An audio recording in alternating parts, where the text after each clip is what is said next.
welcome English 11. The standards we're working on today is to analyze and synthesize foundational U.S. documents. The objective is I can break down difficult text by viewing, reading, and identifying key components of foundational U.S. text. The first thing you're going to do is go to Google Classroom and get the link that'll take you to the web quest. We're working on Day 2 and Day 3, examining U.S. foundational text that supports Black history. The first thing was the pretest. You completed that as your bell ringer. The bulk of your work will be examining the following documents. Okay, you're going to be examining the 13th Amendment, the Bill of Rights, and Emancipation Proclamation. You're going to be required to complete a couple of assignments. The first thing that you're going to do is take a look at the analysis worksheet. You should have it in front of you. The analysis worksheet has 4 sections to it. The first section is for taking notes on how to break down difficult text, and the other sections, 13th Amendment, the Bill of Rights, and the Emancipation Proclamation on the back page. The first thing you're going to do is watch a 5-minute video on how to break down difficult text. The video is also on the WebQuest link. It's called Reading Difficult Text. Watch the video, take down the 6 strategies that you're going to need in order to read the foundational text. Once you've completed that, you're going to go back to your worksheet, and the first thing you're going to do is take a look at the 13th Amendment. The 13th Amendment link is in your WebQuest. So you're going to go back to the WebQuest, and you're going to click into the 13th Amendment.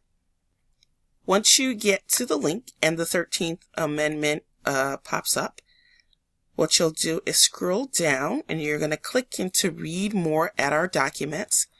That way you have a larger view of the text and you'll be able to use more options.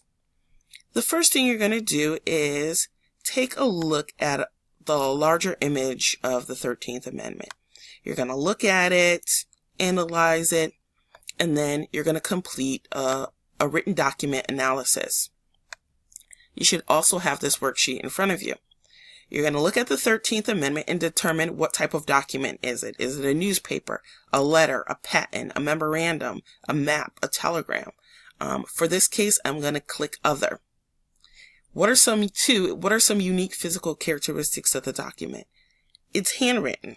One might be shocked that it's handwritten, but keep in mind, this is a very, very old document, way before the time of computer. It's handwritten. There's some notation on it.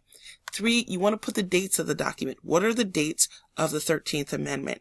Who were the authors? What were their positions and title? If you can find that information on the document. You're going to complete both sides of the written document analysis.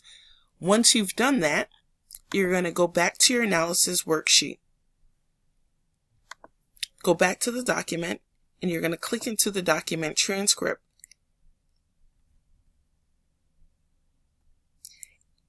In that transcript, it is the typed version of what is stated on the 13th Amendment.